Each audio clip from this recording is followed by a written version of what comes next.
അങ്ങനെ രാജസവിധത്തിൽ തൻ്റെ ജ്യേഷ്ഠന്മാരെ മഹാനായ യൂസുഫ് നബി അലൈഹിസ്സലാം മുഖമൂടി അണിഞ്ഞ രൂപത്തിൽ പേരും മൂരുമെല്ലാം ചോദിച്ച് വാപ്പായുടെ അഡ്രസ്സൊക്കെ ചോദിച്ച് കുറച്ച് മിരട്ടി. അതിനുശേഷം അവർ പറഞ്ഞു, ഞങ്ങൾക്ക് ഇനി നാട്ടിലേക്ക് പോകണം, വാപ്പ അവിടെ ഭക്ഷണം ഇതൊന്നും ഇല്ലാതെ ഇരിക്കുകയാണ് നാട്ടിൽ, അപ്പോൾ അതുകൊണ്ട് ഞങ്ങൾക്ക് നാട്ടിലേക്ക് പോകണം, പറഞ്ഞേക്കണം എന്ന് പറഞ്ഞു. അപ്പോൾ വാപ്പയുടെ കാര്യം പറഞ്ഞപ്പോൾ മഹാനായ യൂസുഫ് നബി അലൈഹിസ്സലാം അവരെ ധാന്യങ്ങളൊക്കെ കൊടുത്ത് പറഞ്ഞയച്ചു. അങ്ങനെ കുറച്ച് മാസങ്ങൾ അവർ നാട്ടിലെത്തി. കുറച്ച് മാസങ്ങൾ കഴിഞ്ഞപ്പോൾ ധാന്യങ്ങളൊക്കെ തീർന്നു പോയി. അപ്പോൾ യാക്കൂബ് നബി അലൈഹിസ്സലാമിനോട് മക്കൾ പറഞ്ഞു, വാപ്പ മിസ്റിലെ രാജാവ് നല്ല നമ്മെ സൽക്കരിച്ച് വിരുന്ന് സൽക്കാരമൊക്കെ നടത്തി നല്ല ആദരിച്ചിട്ടുണ്ട് ഞങ്ങളെ. ചിലപ്പോൾ വാപ്പാൻ്റെ പേര് അദ്ദേഹത്തിന് അറിയാമായിരിക്കാം. യാക്കൂബ് നബി അലൈഹി ഇസ്ലാമിനെ കുറിച്ച് രാജാവ് കേട്ടിട്ടുണ്ടാവും. അതുകൊണ്ടാണ് ഞങ്ങളെ നല്ല നിലക്കാണ് സൽക്കരിച്ചത്. അപ്പോൾ ഇനിയും ധാന്യം ഏതായാലും തീർന്ന സ്ഥിതിക്ക് നമുക്കൊന്ന് പോവുകയാണെങ്കിൽ ഭക്ഷണം ഇനിയും രാജാവ് തരുമെന്നുള്ള കാര്യത്തിൽ ഞങ്ങൾക്ക് സംശയമില്ല എന്ന് മക്കളൊക്കെ യാക്കൂബ് നബി അലൈഹി ഇസ്ലാമിനോട് പറയുകയാണ്. അപ്പോൾ രണ്ടാം പ്രാവശ്യം പോകാൻ വേണ്ടി സമ്മതം ചോദിച്ചപ്പോൾ രാജാവ് ഞങ്ങളോട് ഒരു കാര്യം പറഞ്ഞിട്ടുണ്ട്, ഇനി വരുമ്പോൾ നിങ്ങളുടെ വീട്ടിലുള്ള ബുന്യാമീനെ കൂടി കൊണ്ടുവരണം എന്ന് രാജാവ് പറഞ്ഞിട്ടുണ്ട്, ആവശ്യപ്പെട്ടിട്ടുണ്ട്. അപ്പോൾ അതുകൊണ്ട് ബുന്യാമീനെ ഞങ്ങളുടെ കൂടെ കിട്ടുകയാണെങ്കിൽ രാജാവിന് വളരെ സന്തോഷമായിരിക്കും. അതുകൊണ്ട് ബുന്യാമീനി കിട്ടുകയാണെങ്കിൽ വാപ്പ പറഞ്ഞു, യൂസുഫ് എന്നെ പോയതിൽ ഞാൻ എൻ്റെ കാഴ്ചയൊക്കെ നശിച്ച് എൻ്റെ ശരീരമൊക്കെ എങ്ങനെയായി, ഇനി ബുന്യാമീനും കൂടി തന്നയച്ചങ്ങൾ ബുന്യാമീനെയും അവിടെ എന്താ കാട്ടുക, അപകടപ്പെടുത്തുക എന്നറിയില്ല.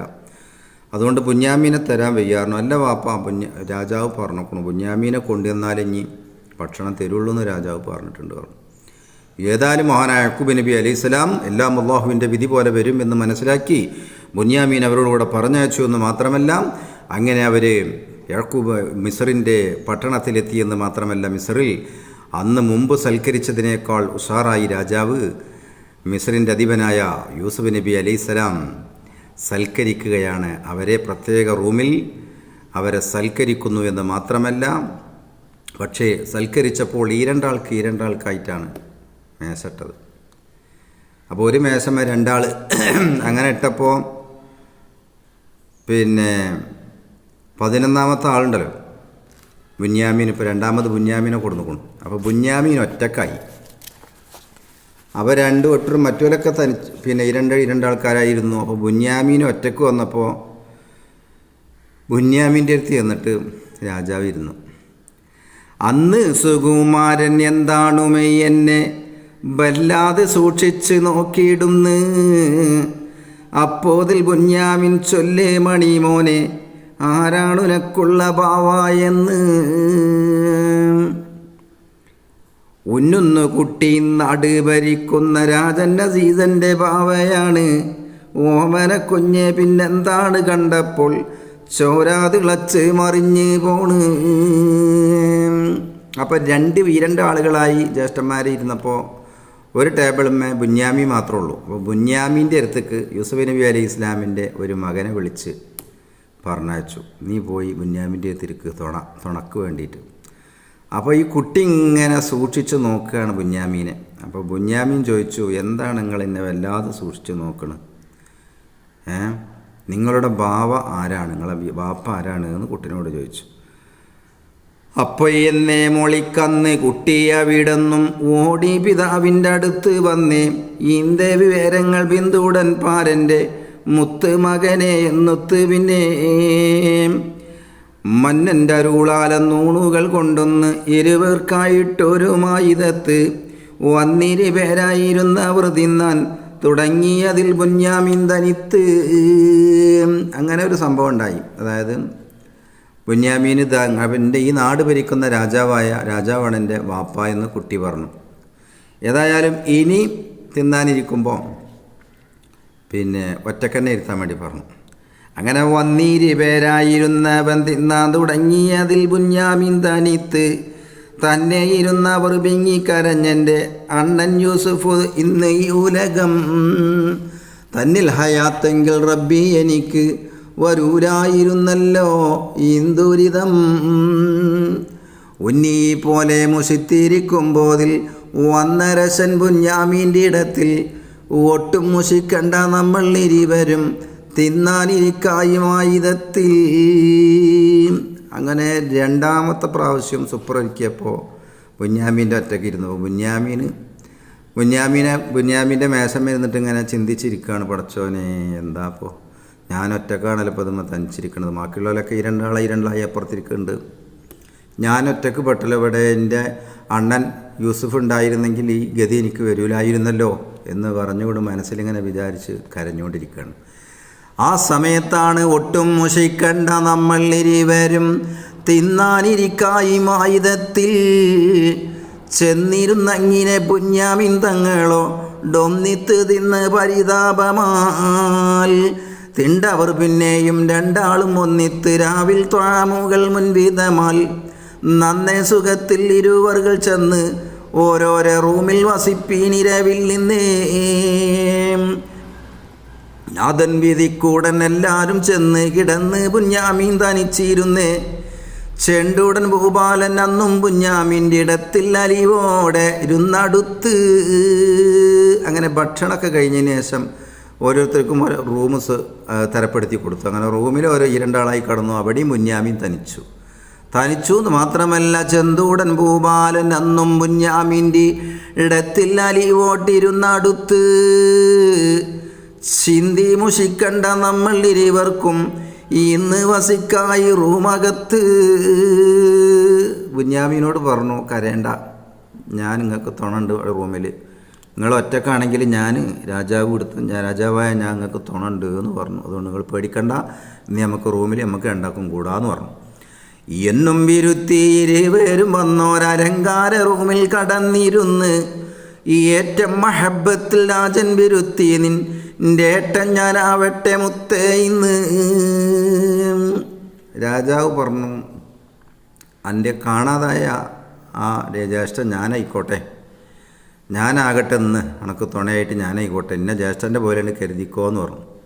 അപ്പോൾ ബുന്യാമീൻ പറയണേ, എൻ്റെ ദിൻ ബുന്യാമി ലോകത്തുമൈകേള പോലത്തഹയില്ല തിട്ടമല്ലോ, എങ്കിലും റാഹീലിൽ യാക്കൂബിനുണ്ടായ ചോരബന്ധം നമ്മിൽ കിട്ടൂലല്ലോ. അപ്പോൾ ബുന്യാമീൻ പറഞ്ഞു, ശരിയാണ്, നിങ്ങൾ ഈ ലോകത്തിൻ്റെ രാജാവാണ്, ഈ മിസ്റിൻ്റെ രാജാവാണ്, അങ്ങനത്തെ ഒരു ആളെ നമുക്ക് കിട്ടൂല. പക്ഷെ എന്നാലും എൻ്റെ സ്വന്തം മാതാവായ റാഹീലിൽ യാക്കൂബ് നബി അലൈഹി ഇസ്ലാമിനിക്കുണ്ടായ യൂസുഫിനെ പോലത്തെ ആ ചോരബന്ധം രാജാവാവുന്ന നിങ്ങളിൽ കിട്ടൂലല്ലോ എന്നങ്ങ് മഹാനായ ബുന്യാമീൻ പറഞ്ഞ സമയം വിണ്ടേ മൊളിക്കാര സെൻ്റുള്ള് കത്തി നിരന്നെന്ന് ഞാൻ ചെന്നായി തിന്നിട്ടില്ല. വിങ്ങിക്കരഞ്ഞുടൻ കെട്ടിപ്പിടിത്ത് നത്താരറുത്ത് മുഷിത്തിട്ടില്ല. ഭിണ്ടേ മുളിക്കാര സെൻ്റുള്ള് കത്തി നിൻ്റെ അണ്ടൻ ഞാൻ ചെന്നായി തിന്നിട്ടില്ല. വിങ്ങിക്കരഞ്ഞുടൻ കെട്ടിപ്പിടിത്ത് നത്താരറുത്ത് മുഷിത്തിടല്ല.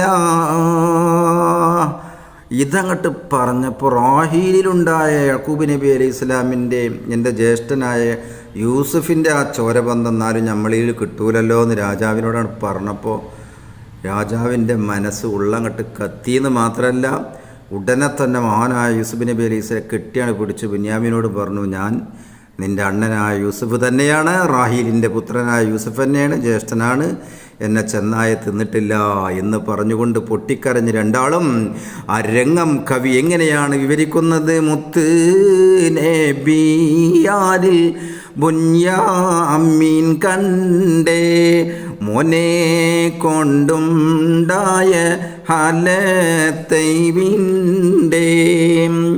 ഉത്ത് നബിയാരുടൻ തമ്പിയോട് ഉണ്ടായോ നിന്നിൽ നിക്കാഹെന്ന് ചോട്. അപ്പോൾ ജ്യേഷ്ഠൻ യൂസുഫിൻ്റെ മുഖംമൂടിയാണ് എടുത്തിട്ട് ബുന്യാമീന് മാത്രം അപ്പം കാണിച്ചു കൊടുത്തു, എല്ലാവർക്കും കാണിച്ചു കൊടുത്തിട്ടില്ല. ബുന്യാമീന് മനസ്സിലായി ഇത് യൂസുഫാണ് ഇവിടുത്തെ രാജാവ്. അങ്ങനെ വിശേഷങ്ങളും വിവരങ്ങളൊക്കെ വാപ്പാൻ്റെ വർത്തമാനങ്ങളൊക്കെ യൂസുഫ് നബി അലൈഹി സ്വലാം ബുന്യാമീനോട് അറിയുകയാണ്. മാത്രമല്ല, നീ നിക്കാഹ് കഴിച്ചോ, കല്യാണം കഴിച്ചോ, എൻ്റെ കല്യാണം കഴിഞ്ഞോ എന്നൊക്കെ ബുന്യാമീനോട് ചോദിക്കുകയാണ്. അപ്പോൾ നിക്കാഹ് കഴിച്ചു. പെറ്റാവൾ 3 സുതരായ എനിക്ക് പേരിട്ട് യൂസുഫ് എന്നാദ്യം ശരിക്ക്, അതിൽ പിന്നെ ദം എന്നും ദേബെന്നും പേരാ, അഹിയെ പുലർക്ക് ബത്താനെ നേരാ. ആ സമയത്ത് ബുന്യാമിൻ പറയണം, നിങ്ങളെ കാണാതായത് മുതൽ എൻ്റെ ജ്യേഷ്ഠൻ നഷ്ടപ്പെട്ടത് ചെന്നായ പിടിച്ചു എന്നല്ലേ പറഞ്ഞു.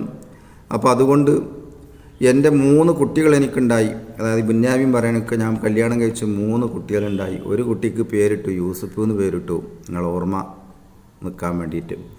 നിങ്ങളുടെ സ്മരണയ്ക്ക് വേണ്ടി യൂസുഫ് എന്ന് പേരിട്ടു. മറ്റേ കുട്ടിക്ക് പേരിട്ടത് ദം എന്നാണ്, രക്തം.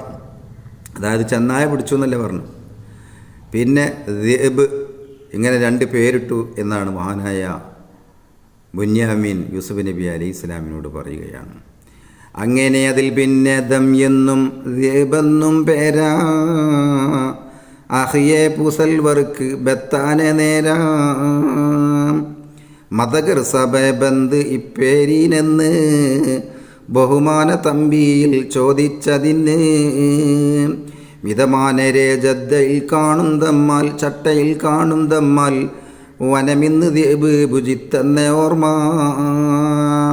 കുപ്പായത്തിൽ ചോര വരട്ടിയിട്ടാണല്ലോ പാപ്പാൻ്റെ അടുത്തേക്ക് കൊടുന്നത്. അപ്പോൾ അതുകൊണ്ട് ദമ്മെന്ന് പേരിട്ടു. പിന്നെ ദ്വീപ് ചെന്നായ പിടിച്ചതാണല്ലോ, ചെന്നായ പിടിച്ചത് കാരണമാണ്. അപ്പോൾ ദ്വീപ് എന്ന് പേരിട്ടു. ഒരു കുട്ടിക്ക് യൂസുഫ് എന്നും പേരിട്ടു, അതാണ് കാരണം എന്ന് പറഞ്ഞു. ഏതായാലും അവർ 2 പേരും റൂമിൽ തിരിച്ചറിഞ്ഞിരിക്കുന്നു. ഇനി മറ്റുള്ളവർ കൂടി തിരിച്ചറിയണം. അതടുത്ത എപ്പിസോഡിൽ നമുക്ക് തിരിച്ചറിയാം.